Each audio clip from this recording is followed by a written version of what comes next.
Zdaj bi vabil v bistvu že drugo referentko, ki je tudi tukaj že med nami, dr. Urško Železnik, ki prihaja iz Univerze na Primorskem.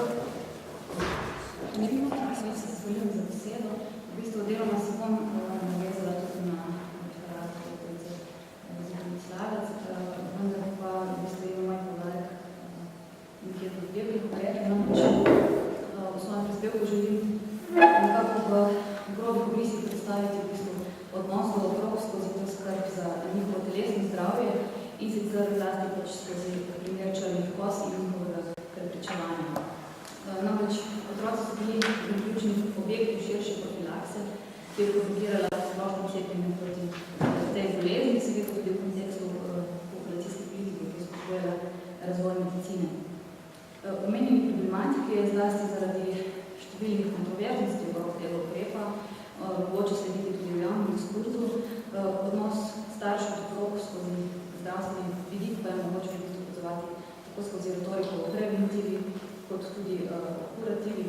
No in če se nega bolnega otroka odvija bolj v zasebni sferi, za katero je bilo potrebno predhodno oblikovanje telesnega, moralne in intimnega v širšem smislu, pa je zaščita otrok pred boleznijo, torej v obliki množičnega cepljenja v tem primeru, sodila bolj v javno sfero in je zato nekoliko bolj tudi izpostavljena socialnem nadzoru, kot bomo videli tudi potem v nadaljevanju.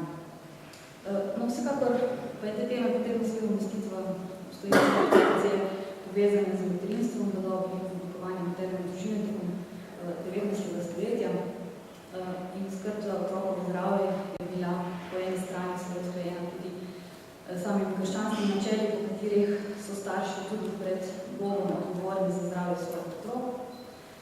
Značilen virski fatalizem je spremljalo to zavedanje o krhkosti otroškega zdravja in življenja.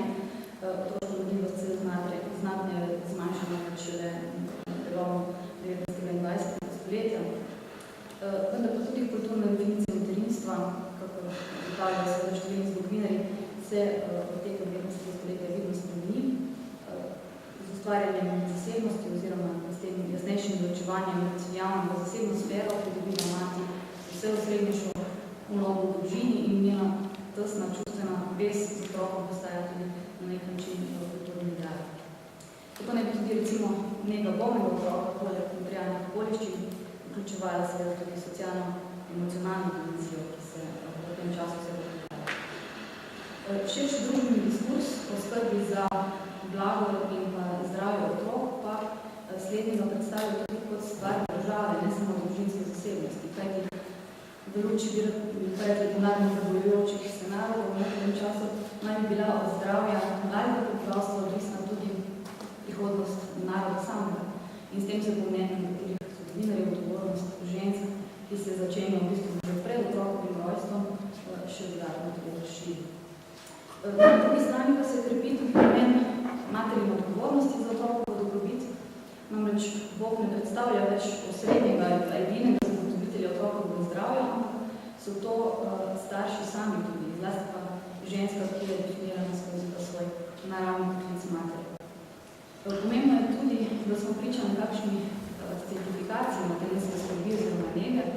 V tem smislu lahko beremo razne praktične napotke, kako pravilno skrbeti za otroke v času, ko se tiče znanstveno spoznanje in potisk ob dvigu pismenosti in dobrane kulture, zauzema osrednje mesto tako pri oblikovanju javnega mnenja, kot tudi pri razširjenju medicinskih spoznanj med laično zdravstvo. No in medicinska in profesionalna literatura je pravzaprav pošiljala nekako dvojno sporočilo. Na eni strani, da je smrt v otroštvu pogosta in pričakovana, na drugi strani pa, da morajo matere v bistvu verjeti, da dobro materinjenje v najširšem smislu lahko zagotovi otrokovo preživetje. Primeri takega čtiva, ki so šli tudi v slovenskem jeziku, poleg ofelantov na podlotke, velja recimo niti domačega zdravnika ali pa zdravo telo, kar vide in tako naprej. Gre tukaj večinoma za neke splošne zdravstvene napotke, v katerih pa otroško zdravje nima nekega posebnega poudarka. Viri, skozi katere se mogoče jasneje zrcalijo odnos do otroškega zdravja, pa vključujejo bodisi priročnike o vzgoji ali kvečemo napotke z nosečnice in porodnice, kjer gre predvsem za pozivanje k skrbi za higieno, med njimi so recimo Kočevje, Slovenska mati, pa Matovec, Žemenje, Valenta in drugi. Pa tudi razne objave o zdravju učencev v šolah in pa razne poučno mladinsko čtivo. No, posebej na koze se še najbolj navezujejo ti neposredni priročniki in poduki, zlasti Kerno, na koze spravljene z konca 18. stoletja ali pa posamezne časopisne objave, v katerih so zanimivo predvsem ta njihova posredna sporočila o nekako zaželenem vedenju staršev. Zlasti taka sporočila srečamo v provakcinacijskih in pa poučnih člankih, lekcijah oziroma zgodbah, če omenimo recimo samo Slomškove razprave ali pa Dajajsov nasvete. In ker so razen redkih osebnih dokumentov neposredno pričevanja o tej problematiki večinoma ostala nezabeležena, so te objave pravzaprav skoraj edini vir za vključevanje teh vprašanj. Njihova problematičnost pa je seveda v tem, da se bodisi posredna in fragmentarna, bodisi so tako ali drugače dominirane z različnimi stališči, nameni, interesi oziroma z neko idealizirajočo podobo, skozi katero se sicer deklarirajo neki družbeni ideali in pričakovanja, ne pa tudi raznolike družbene stvarnosti. Vsi ti viri sicer pričajo neki globoki emocionalni vezi med staršimi otroci in nekakšni družbeno pričakovanje občutljivosti mater in tudi očetov ob bolezni in smrti otrok. No in če sledimo Arijeju v procesu oblikovanja moderne družine postane nenadomestljiv individuum in recimo v enem od osebnih pričevanj iz meščanskega oziroma malomeščanskega sveta, ki ga vidimo tukaj, so otroci večinoma omenjeni prav v povezavi z boleznimi in v njem lahko naletimo na neko jasno prisotnost čustvene vezi in pa sočutnosti, ki jo je mati gojila do svojih otrok. No, oglejmo pa si sedaj, kakšno percepcijo odnosa med materjo in otrokom so vzniknile v navezavi na pojavljanje koz. V mnogih primerih v 18. in 19. stoletju so bile črne koze, za katere so značili gnojni izraziti izkušaji po celem telesu, seveda smrtno nevarna virusna bolezen in sčasoma so postale tudi del kolektivne zavesti in posredno tudi širšega diskurza o varovanju otroškega zdravja. To sicer ni bila izključno otroška bolezen. Otroci so sicer med drugim, kot smo slišali, množično pogledali škorotenki davici, obolevali so tudi za ošpicami, novicami in drugimi boleznimi oziroma raznimi zapleti. Je pa res, da je bila možnost, da se bodo ljudje okužili s kozami že v dobi otroštva zelo velika. Pri starejših pa je bila pač povzetnost za okužbo manjša že zaradi te predhodno pridobljene imunosti, bodisi po naravni poti ali pa preko cepiva. No, natančne razsežnosti pojavljanja koz na Slovenskem so sicer v veliko primerih še nejasne, ampak za kratko ponazoritev bom morda zložila lahko nekaj podatkov iz koprskega okraja, tako da si bomo pogledali podatke iz epidemije, ki je razsala med letoma 1872 in 1873, ki je v bistvu sprožila francosko-pruska vojna. No in v okviru Avstro-Ogrske je ta epidemija močno prizadela prav Primorje.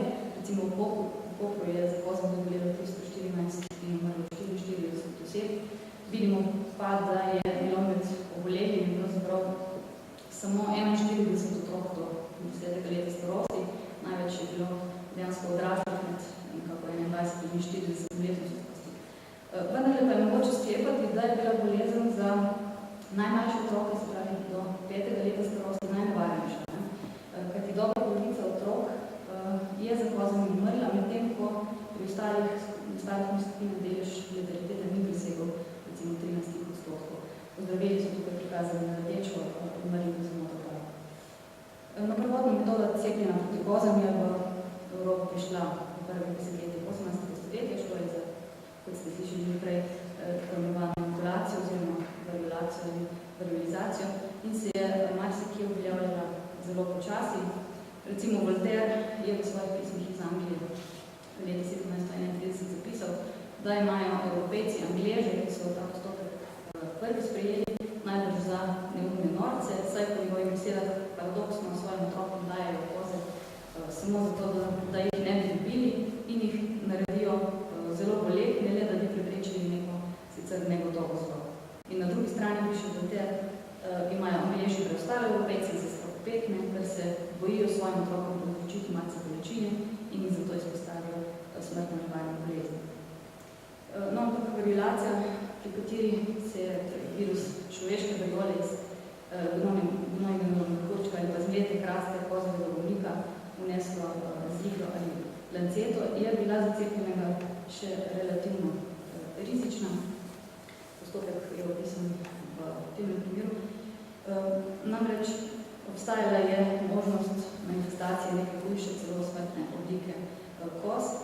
Pri tem postopku se je kozov izpuščaj razbil po vsem telesu, čeprav zbolj operacije kot pri okuženju po naravni poti. Je pa bila cepljena oseba med prebolevanjem reakcije tudi nevaren vir okužbe. Ta metoda se je začela v našem kraju uporabljati šele proti koncu 18. stoletja na Kranjskem po zaslugi Vincenca Kerna na Goriškem pa Antona Muznika.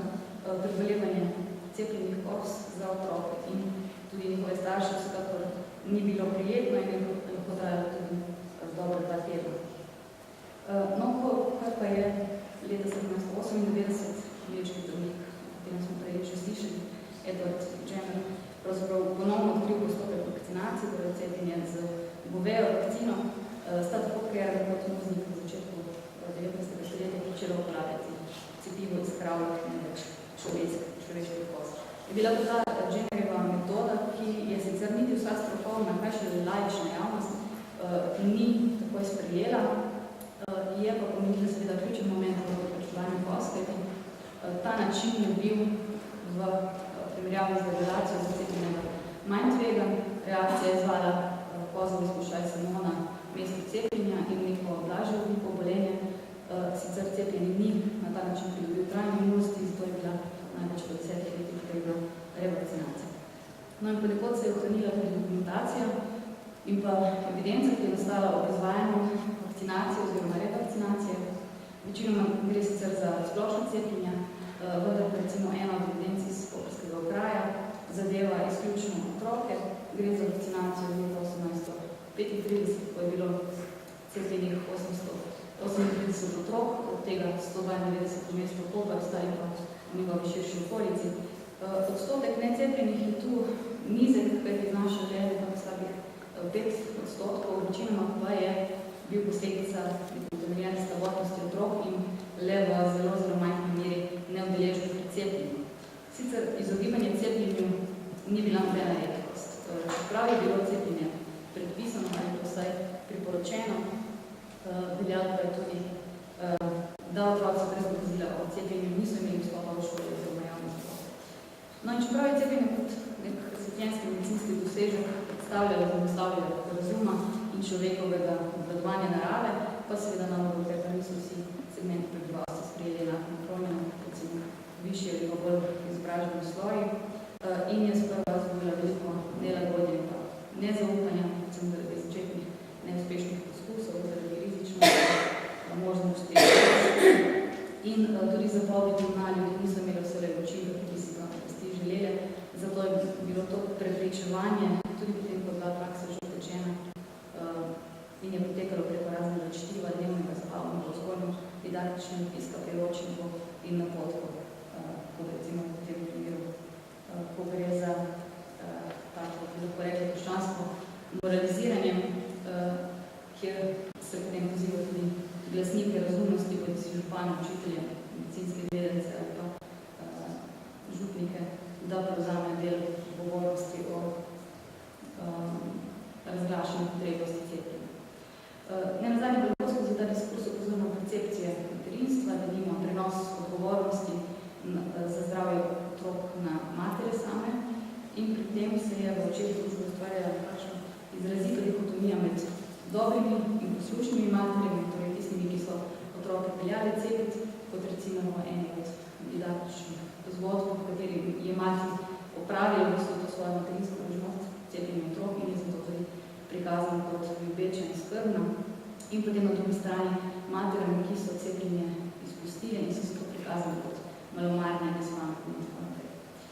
Ravnanje mater je bilo sicer motivirano z različnimi dejavniki, v katerih objavah kot celo beremo o stigmatizaciji tistih mater v tradicionalnem okolju, ki so izobraženskim argumentom dali prednost pred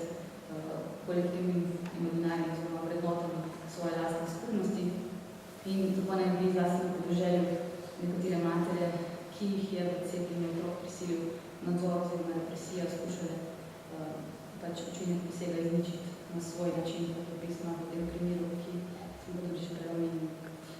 No, zanimivo je sicer ugotovitev nekaterih drugih zgodovinarjev, ki so med razlogi za odpor do cepljenja zaznali tudi to problematičnost prekoračenja meje med človeškim in živalskim, se pravi z vnosom vakcine živalskega izvora, v človeško telo naj bi prihajalo do simbolnega in celo religioznega kontaminiranja telesa.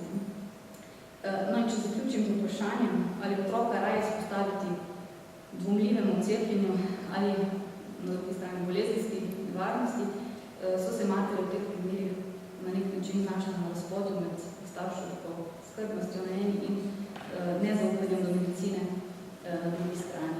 In čeprav s tem svojim ravnanjem verjetno so v vsakem primeru želeli svoje otroke zaščititi, pa je bila lahko njihova odločitev, odvisno pač od tega, kateremu socialnemu okolju so pripadali, v diskrepanci z zaželenim vedenjem mater v očeh oblasti, prosvete, znanosti in kakor. No, z moje strani je to vse, kar je bilo mogoče v tem kratkem času predstaviti, zato se zahvaljujem za vašo pozornost.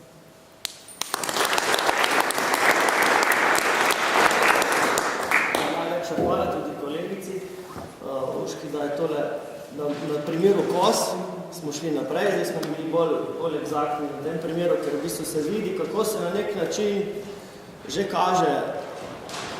kaže ta stvar, kako se v bistvu ta skrb za pač boljši položaj, za zdravje otrok, kako se kaže na nek način skozi ta proces upeljevanja večje neke higienizacije, z druge strani pa ta recimo primeri določenih čisto konkretnih ukrepov, ki so vezani na boljšanje teh različnih.